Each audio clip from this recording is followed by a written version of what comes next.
मतदानच्या वेळी तुम्ही आमच्या दारामध्ये येताय, तुम्ही मतदान मागतायसा. आता बरेच काय तुम्ही आम्हाला सांगतो आम्ही एक करतो ते करतो, आम्हाला मतदान करा. मग ज्यावेळी तुम्हाला मतदान करून निवडून आणतं त्यासाठी आम्हाला सामान्य लोकांना हे भोगावं लागते. माधुरी हत्यारांचे तुम्ही किती दिवस लावणार असा प्रयत्न करत आहात सांगा की.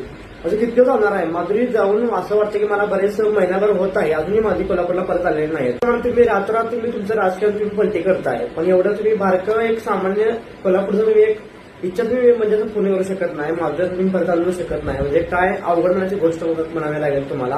तुम्ही जावा ना जामनगरमध्ये, तुम्ही मोर्चा काढा, काय तुम्ही निवेदन द्या, तुम्ही त्यावर दबाव घाला, किंवा आपल्या कोल्हापूरच्या माधुरी हत्ती लवकर निघेल की तिथनं, किंवा आपल्या कोल्हापूरला परत येईल. माझे सर्व राजकीय जे राजकीय नेते लोक आहेत सर्वांना मी एवढंच विनंती करतो की प्लीज तुम्ही असं तुम्हाला रिक्वेस्ट आहे की लवकरात लवकर ते माधुरीला आम्हाला परत आणून द्या, नाही तर खूप मोठा गोंधळ होईल. जन आक्रोश तुम्हाला परत बघावं लागणार आहे. या कोल्हापूर थोडी कोल्हापूर आहे, कोणाचं ऐकत नाही कोल्हापूर. म्हणजे माझं एकच विनंती आहे की कोल्हापूरचा इन्फ्लुएन्सर, कोल्हापूरचा व्हिडिओ क्रिएटर म्हणून, ते कोल्हापूरचा सामान्य नागरिक म्हणून मी तुम्हाला नेते लोकांना विनंती करतो की प्लीज तुम्ही, मला रिक्वेस्ट आहे की कोल्हापूरच्या माधुरीला तुम्ही लवकरात लवकर परत आणून द्या, कारण की ते आमच्या जीवाभावाशी जोडलेले आहेत. लहानशे मोठं या नांदणे गावामध्ये ते लहानशे मोठं झालेले आहेत. त्याची नम्र विनंती आहे की आमची माधुरी लवकरात कोल्हापूरला परत यावं एवढंच विनंती करतो.